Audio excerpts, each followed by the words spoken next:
الحمدللہ رب العالمین، الصلاۃ والسلام علی رسولہ النبی الکریم، اما بعد، اعوذ باللہ من الشیطان الرجیم، بسم اللہ الرحمن الرحیم۔ حامیم والکتاب المبین، انا انزلناہ فی لیلۃ مبارکۃ انا کنا منذرین فیہا یفرق کل امر حکیم۔ صدق اللہ العظیم۔ اللہم صلی علی محمد وعلی آل محمد وبارک وسلم۔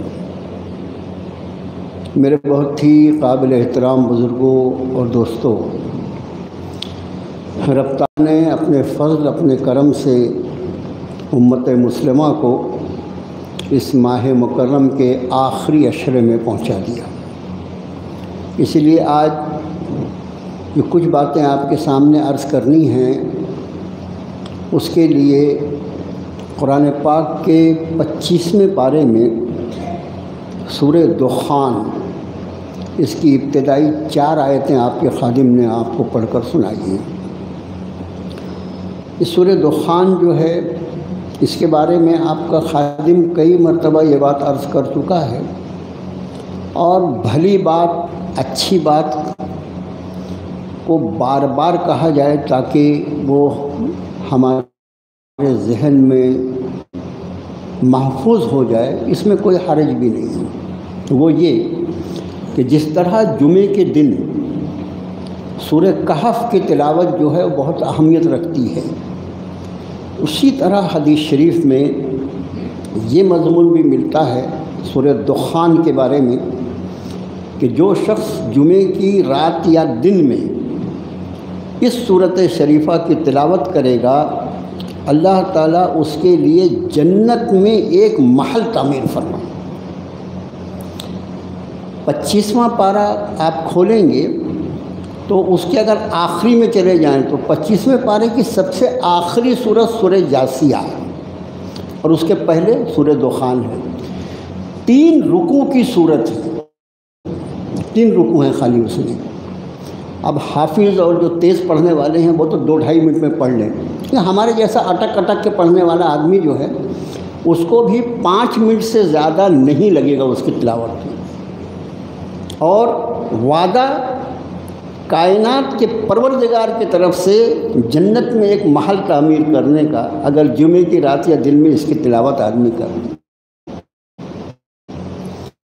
ہماری سوچ جو ہے، کسی کام پر ماجری کی جھوپڑ پٹی میں اگر ایک جھوپڑے کا وعدہ ہوتا تو معلوم نہیں ہم کیا کیا کر ڈالتے ہیں، ہوتا نا۔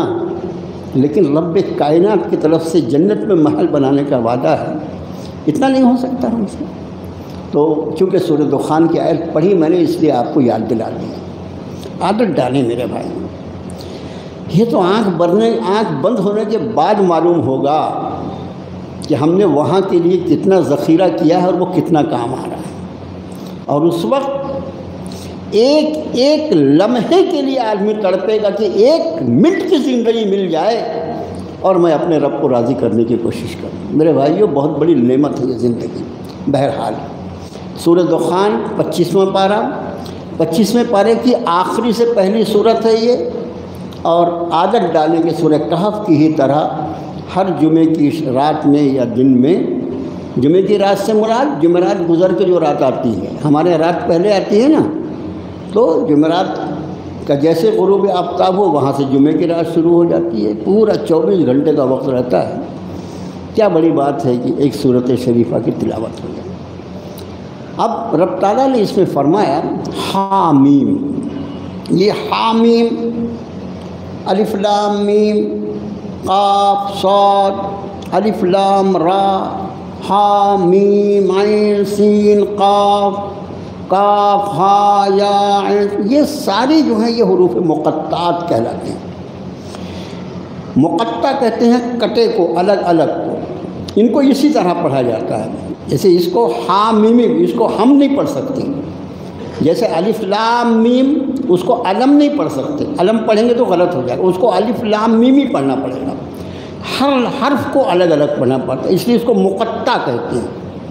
اور قرآن شریف کی بہت سی صورتیں ہیں جس کی ابتدا حروف مقطعات سے ہوتی ہے، اور اس کی اصل معنی کہ اس الف لام میم کے کیا معنی، الف لام را کے کیا معنی، ہا میم کیا معنی، جتنے حروف مقطعات ہیں ان کے اصل معنی جو ہیں یہ اللہ اور اس کے رسول صلی اللہ علیہ وسلم کے درمیان راز ہے۔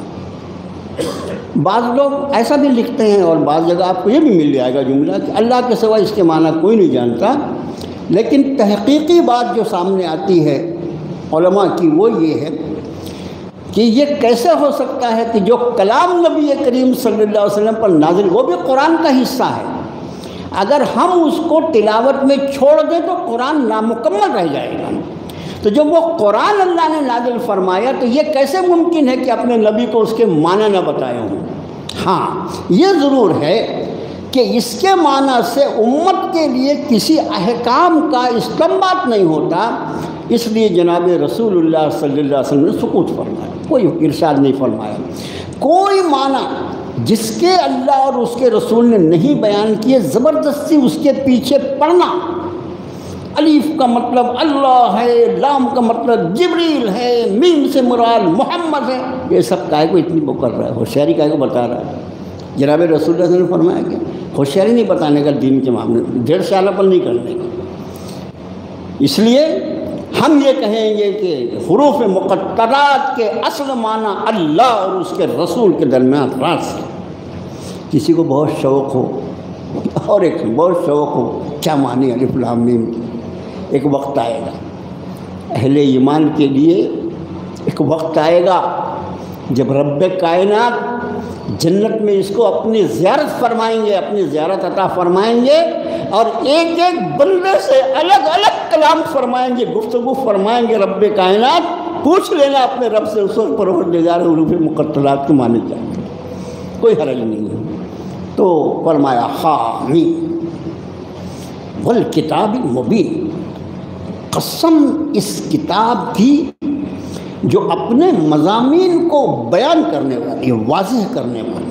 کوئی ایسا مضمون اللہ نے اپنی کتاب میں نہیں نازل فرمایا جو انسان کے سمجھ سے بالاتر ہو، اس لیے کہ جب اس کی ہدایت کے لیے ایک ہدایت نامہ نازل فرمایا جا رہا ہے تو معاذ اللہ جس کو ہدایت کرنی مقصود ہے، اگر اس کے سمجھ سے اوپر کی چیز ہوگی تو وہ ہدایت کیسے حاصل کرے گا؟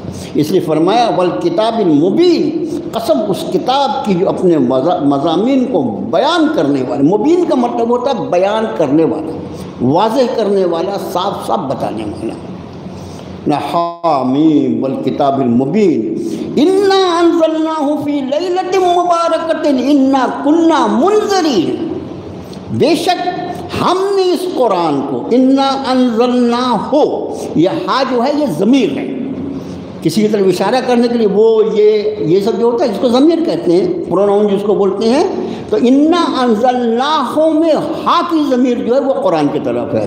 بے شک ہم نے اس قرآن کو نازل کیا فی لیلۃ مبارکہ، ایک برکت والی رات میں، مطلب نزول قرآن کی رات کا ایک نام قرآن نے لیلۃ المبارکہ فرمایا۔ انا انزلناہ فی لیلۃ مبارکہ انا کنا منذرین، اس لیے کہ اس قرآن کے ذریعے ہم سارے لوگوں کو آگاہ کر دینا چاہتے تھے، سب کو متنبہ کر دینا چاہتے تھے، تیری آنے والا کل تیرے کے لیے کیا لا رہا ہے، ہم ہر ایک کو بتانا چاہتے تھے اس قرآن کے ذریعے، اس لیے ہم نے اس کو نازل کیا ہے۔ پھر اس رات کی ایک اور اہمیت بیان فرمائی، فیہا یفرق کل امر حکیم، اور اس رات میں سارے حکمت کے کام تقسیم کر دیے جاتے ہیں۔ یفرق، فرقہ کا مطلب ہوتا ہے الگ الگ کرنا، تو سارے حکمت کے کام جو ہیں وہ اس رات میں تقسیم کر دیے جاتے ہیں۔ مفسرین فرماتے ہیں حضرت حق کا ہر فیصلہ حکمتوں سے بھرپور ہوتا ہے، اس لیے اس آیت کا مطلب یہ ہے کہ اس رات میں آنے والے سال کے پورے تقدیر کے فیصلے جو ہوتے ہیں، پوری کائنات میں جو اللہ کے فیصلے نازل ہونے والے ہیں، وہ سب کے سب فرشتوں کے حوالے کر دیے جاتے ہیں۔ یہ میں نے یہ آیت شریفہ اس لیے خاص طور سے پڑھا کہ عام طور سے لوگوں کو یہ ہے کہ انا انزلناہ فی لیلۃ القدر، وہ سورہ قدر جو ہے وہاں اس رات کو لیلۃ القدر فرمایا ہے۔ قدر یعنی عزت والی رات اور تقدیر کے فیصلے ہونے والی رات، دونوں معنی ہیں اس کے اور کئی معنی ہیں۔ اور یہاں پر لیلۃ المبارکہ فرمایا، مطلب اس رات کے دو نام ہیں، ایک لیلۃ القدر اور ایک لیلۃ المبارکہ۔ یہ رات کون سی ہے؟ یہ رات جو ہے، اب بہت ساری الگ الگ روایتیں اور وہ سب کو بیان کرنے کے بدلے خلاصہ، اس لیے وقت بہت تھوڑا رہتا ہے،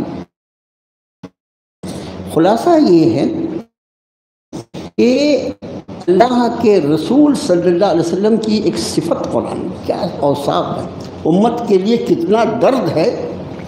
کاش یہ امت اپنے نبی کے درد کو محسوس کرتی کہ اس کے نبی کے دل میں اس کے لیے کتنا درد اور کتنی تڑپ۔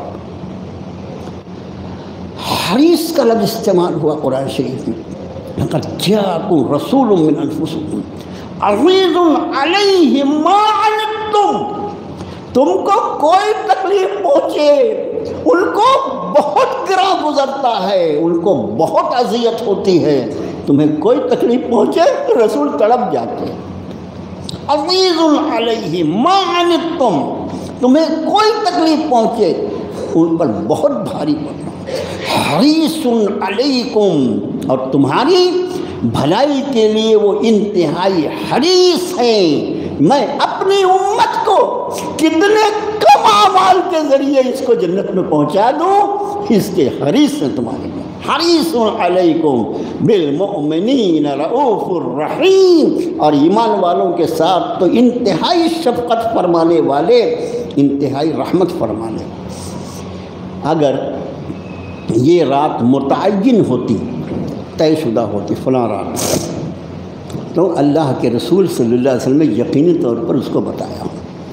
آپ نے امت کو فرمایا، آپ صلی اللہ علیہ وسلم جو ہے مسجدوں میں، ہم ان کے مرہون منت ہیں، انہوں نے ہم پر احسان کیا، اس لیے کہ اعتکاف کی سنت اس آخری عشرے میں علی الکفایہ ہے۔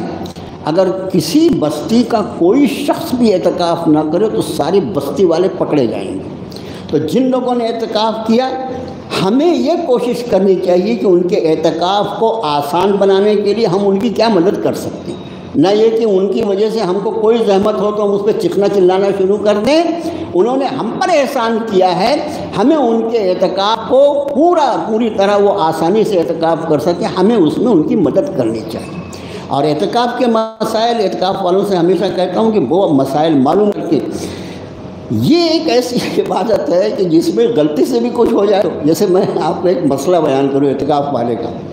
اعتکاف والے اگر مسجد سے باہر، مسجد یعنی کہاں جہاں ہم جوتا اتارتے ہیں، جہاں نماز پڑھا جاتا ہے وہ مسجد ہے، اس کے باہر سے مسجد کا صحن ہے، وہ یہ صحن نہیں جہاں نماز پڑھتے ہیں، یہ مسجد کا حصہ ہے، یہاں مسجد کے آداب اور مسائل کا اطلاق ہوتا ہے۔ کسی وجہ سے، یعنی کسی ایسی وجہ سے جس کے لیے نکلنا جائز نہیں ہے، خالی بشری ضروریات، یعنی پیشاب پاخانہ جو ہے اس کے لیے تو اس کو نکلنا پڑے گا نا، اس کے علاوہ کسی اور چیز کے لیے نہیں نکل سکتا۔ اب اعتکاف کے مسائل میں ایک باریک مسئلہ یہ ہے کہ کوئی زبردستی بھی اگر معتکف کو نکال لے مسجد کے حدود سے تو اس کا اعتکاف ٹوٹ جائے گا۔ مثلاً اللہ نہ کرے کوئی صاحب اعتکاف میں بیٹھے اور پولیس ان کو پکڑ کے لے کے چلی گئی، کوئی وجہ ہوگی، پہلے کوئی معاملہ ہوگا، پولیس لے گئی تو زبردستی لے جائے گی نا، لیکن اس سے بھی اس کا اعتکاف ٹوٹ جائے گا۔ آدمی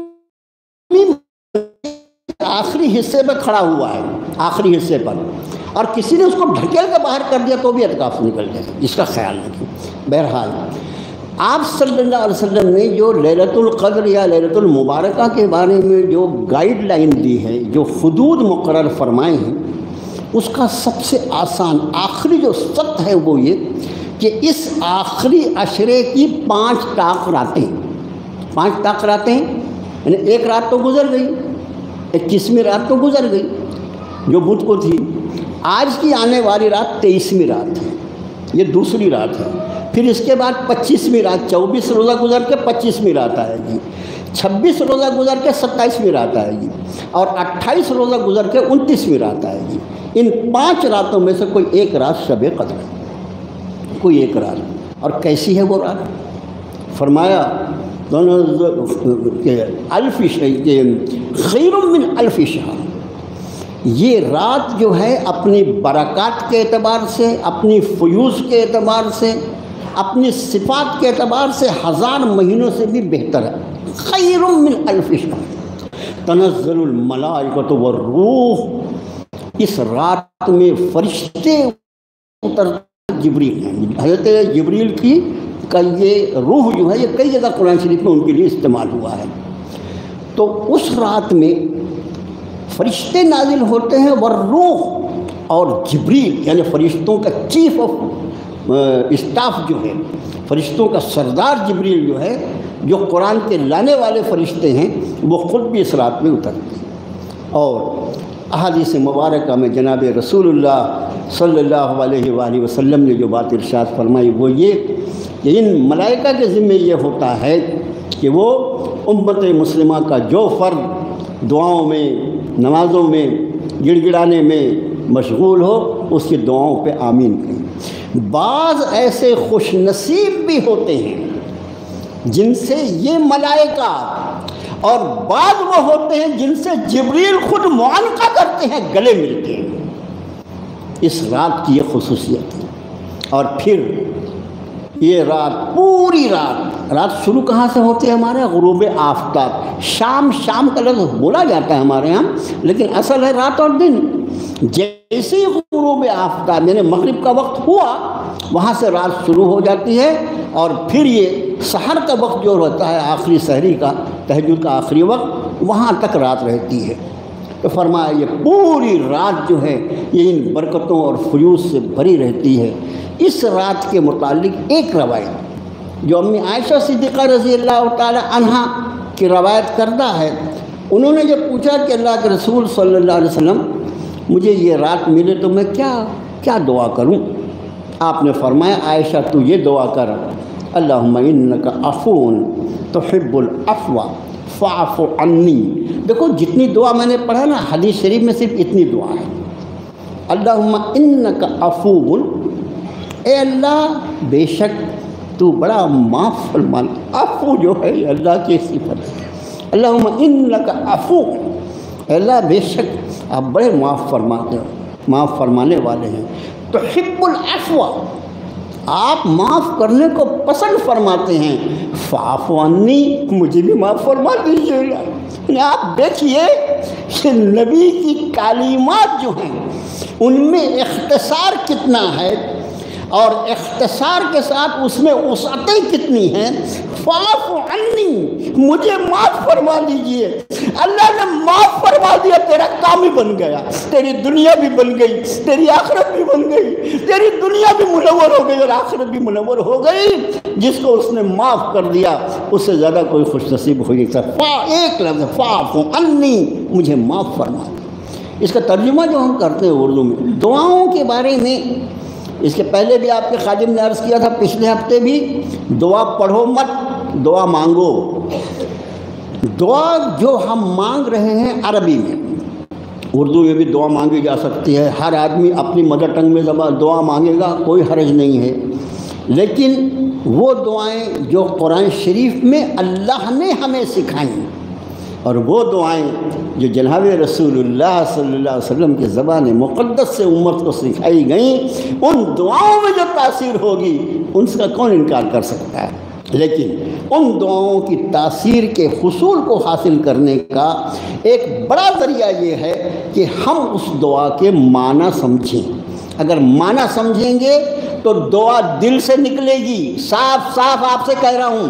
اگر معنی سمجھیں گے دعا کے تو وہ آواز دل سے نکلے گی، اور اگر معنی نہیں سمجھیں گے تو صرف زبان سے ادا ہوگی۔ فاعف عنی فاعف عنی، استغفر اللہ استغفر اللہ استغفر اللہ استغفر اللہ۔ ایک مرتبہ سوچ تو لے تو کیا کہہ رہا ہے؟ تو کہہ رہا ہے اے اللہ میری مغفرت فرما دے، اے اللہ میری مغفرت فرما دے۔ ایک بار دل سے کہہ کے تو دیکھ، اے اللہ ایک میری مغفرت فرما دے، اور اس کے مغفرت کے فیصلے ہو گئے، تیرے وارے نیارے ہو جائیں۔ تو میرے بھائیوں، اب اس رات میں کرنے کے کام کیا کرنا ہے؟ اس میں کوئی مخصوص عبادت، ساری عبادتیں۔ دیکھو اصل عبادت وہ ہے جس کو آدمی اپنے دل جمعی کے ساتھ دل لگا کر کرے۔ ایسے ایک رات میں آدمی اس کا دل چاہتا ہے میں اب ذکر کروں، ذکر کر رہا لا الہ الا اللہ لا الہ الا اللہ لا الہ الا، ذکر کر، پھر اس کا اب میں تھوڑی تلاوت کر لوں، تلاوت کر، پھر اس کا ذکر یہ اب میں تھوڑی 2 رکعت 4 رکعت نماز پڑھ لوں۔ تو عبادت اصل وہ عبادت ہے جو دل جمعی کے ساتھ کی جائے۔ تو جب نماز میں دل لگے تب نفل، جب تلاوت میں دل لگے تو تلاوت، ذکر میں دل لگے تو ذکر، اور اصل چیز جو ہے وہ دعا۔ دعا جو ہے میرے بھائیوں، ہم تو اپنی وجود میں بھکاری ہیں، ہم اپنے وجود میں بھکاری ہیں، اور اکیلا میرا اللہ ہی دینے والا ہے۔ ہم سراپا سوال ہیں، ہمیشہ سوال اپنا اس کی بارگاہ میں پیش کرتے رہیں، اور اپنے سوال کو پیش کرتے وقت جتنی زیادہ اللہ کی بارگاہ میں سب سے زیادہ پسندیدہ عمل انکساری ہے۔ انکساری مطلب اپنے آپ کو چھوٹا بنانا۔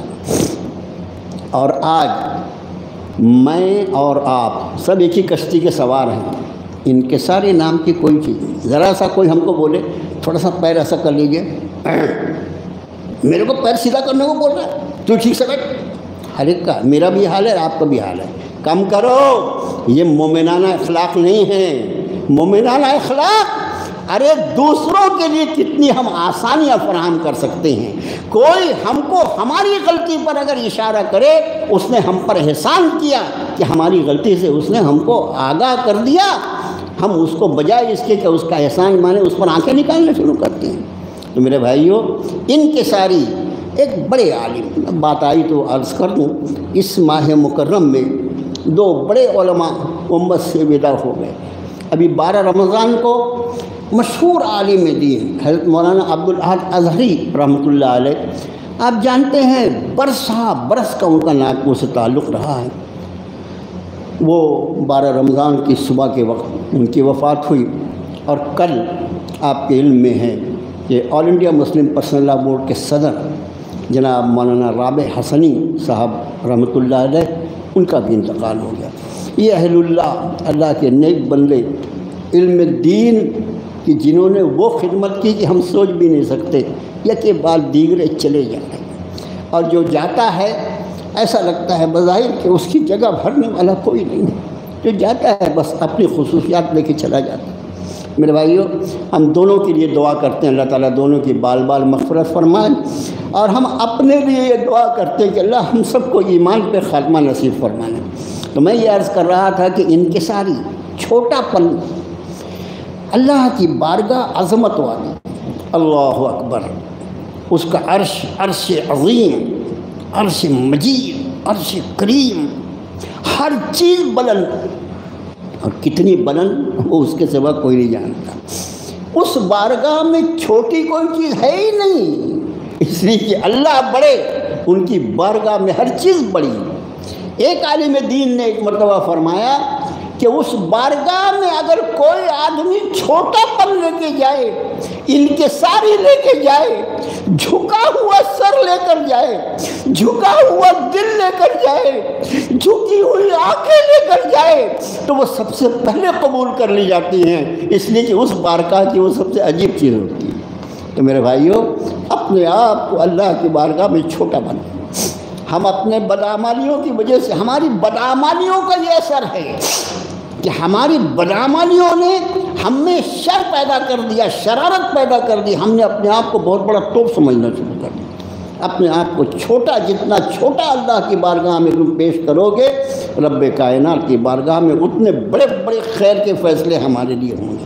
تو یہ ایک بات کہ یہ آخری عشرے کی 4 ہی راتیں بچی نا، ایک تو چلی گئی 21ویں، ان راتوں میں ویسے بھی بڑا حصہ رات کا ہمارا جاگ کے گزرتا ہے۔ صرف یہ کرنا ہے کہ غیر ضروری کام جو ہے ان کو تھوڑا ہٹا دیجیے۔ یہ کام جو ہیں یہ تو جفت راتوں میں بھی ہو سکتے ہیں اور رمضان کے بعد بھی ہو سکتے ہیں۔ بہت سارے کام ہم وہ کرتے جو ہمارے کرنے کے نہیں ہیں، اس لیے ہم بہت مصروف ہیں۔ کرنے کے کام کم کرتے ہیں، بیکار کے کام زیادہ کرتے ہیں۔ تو بیکار کا کام جو ہے اس کو ہٹا دو، وقت ہی وقت ملے گا۔ اس ایسی راتوں میں نفل جو قیام ہوتا ہے اس کے لیے سب سے بہتر جگہ گھر ہے۔ ہم گھر میں جاگیں، اپنے گھر کے بال بچوں کو بھی تلقین کریں گے۔ آج دیکھا شہری میں روزانہ کیا 3 بجے اٹھتے ہو، آج 2 بجے اٹھ جاؤ، آج طاق رات ہے نا 2 بجے اٹھ جاؤ، یہ اس کا انتظام کریں۔ گھر میں سب سے بہتر ہے۔ مسجدوں میں ہجوم، اب کسی کے گھر میں جگہ نہیں ہے اور بیچارہ وہ مسجد میں آ کے عبادت کرتا ہے تو اس میں کوئی حرج بھی نہیں ہے، لیکن بہتر جو شکل ہے یہ ہے کہ جتنی نفل عبادتیں ہیں ان کا اصل جگہ جو ہے وہ گھر ہے۔ اللہ کے رسول صلی اللہ علیہ وسلم نے فرمایا تم اپنے گھروں کو قبرستان مت بناؤ۔ اسی کے قبرستان میں کوئی نماز پڑھتا ہے کیا؟ مردے نماز پڑھتے نہیں پڑھتے بیچارے، تو اس لیے آپ نے فرمایا اپنے گھر کو قبرستان مت بناؤ۔ تمہارے گھروں میں بھی نمازیں ہوں، تمہارے گھر میں بھی اللہ کا ذکر ہو، تمہارے گھر سے اللہ کی عظمت اور اس کی تکبیر کی آواز بلند ہو، جس کی وجہ سے فرشتوں کا نزول۔ اب آپ انداز کریں، ہم گھر میں اپنی نفل نماز پڑھ رہے ہیں، گھر میں تلاوت کر رہے ہیں، گھر میں رو رہے ہیں، اور پھر یہ ایسا ہمارے لیے اللہ کا فیصلہ ہو جائے کہ جبریل ہم سے معانقہ کرنے آئیں تو ہمارا گھر ہوگا اور جبریل کا نزول ہوگا۔ اس سے بہتر ہمارے گھر کے لیے اور کیا چیز چاہیے؟ یہ کب ہو سکتا ہے؟ اپنے گھروں میں۔ لیکن بجائے اس کے اللہ مجھے معاف فرمائے، کچھ بولتے ہوئے بہت ڈر لگتا ہے۔ آپ کو لگتا ہوگا کہ ہمیشہ ہمارے زخم پر یہ نمک ہی چھڑکتا رہتا ہے، کیا کروں، مجبور ہوں میرے بھاؤ، میرے دل کی درد ہے جو آپ کے سامنے عرض کرتا ہوں۔ ہماری موت ہم سے کتنے قریب ہے، ہماری قبر ہم سے کتنی قریب ہے، اور ہمیں اپنی قبر کا، اپنے موت کا کوئی خیال نہیں۔ ہمیں اگر خیال ہے تو صرف اس دنیا کا ہے جس کو چھوڑ کر ہم کو چلا جائے۔ دنیا میں کوئی ہم سے کتنا بھی ہمارا چاہنے والا ہو، اللہ کی قسم وہ صرف قبر کے دہانے تک جائے گا اور تھوڑے سے 2 آنسو بہا کر واپس آ جائے گا، پھر اس کا کہیں پتہ بھی نہیں لگے گا۔ اور جو چیز میرے ساتھ جائے گی وہ حسن اعمال ہے، نیک اعمال ہمارے ساتھ جانے والے ہیں میرے بھائیوں۔ اس کا ایسی راتوں میں خاص طور سے آخری عشرہ ہے، پوری نعمتیں رحمتیں سمٹا کر اس آخری عشرے میں آ جاتی ہیں، اور امت مسلمہ اس کو عید کی تیاری کا عشرہ سمجھتا ہے۔ اللہ کی قسم کھا کے کہتا ہوں، ہم جو رواجی دین مانتے ہیں نا، رواجی دین جو ہم اور لوگ کرتے ہیں وہ ہم کرتے ہیں، وہی دین۔ ہم کو دین کی کچھ تعلیم، دین کا ہمارا تعلق کتاب، قرآن، حدیث، سنت، سیرت۔ اگر ہمارے پاس کتابی دین ہوتا تو رمضان کے آخری عشرے میں سڑکیں ویران ہو جاتی اور ہمارے گھر آباد ہو جاتے، لیکن چونکہ ہم رواجی دین کے ماننے والے ہیں اس لیے سڑکیں آباد ہیں، ہمارے گھر ویران۔ سب کام الٹا میرے بھائیو، اللہ کا واسطہ دے کے عرض کرتا ہوں کہ یہ جو 4 طاق راتیں بچی ہوئی ہیں، آج کی رات 23ویں، 25ویں، 27ویں، 29ویں، اس کی قدر کریں، دعا کریں، خود کے لیے کریں، اپنی دنیا اور آخرت کے لیے کریں، اپنے اہل و عیال کے لیے کریں، اور پوری امت مسلمہ کے لیے دعا کریں۔ امت جن حالات سے گزر رہی ہے وہ میرے اور آپ کے سامنے ہے۔ اتنے سخت حالات آزادی کے بعد کبھی نہیں آئے تھے جن حالات سے امت گزر رہی ہے، اور ہمارا حال ہے کہ ایسا کچھ ہوا ہی نہیں۔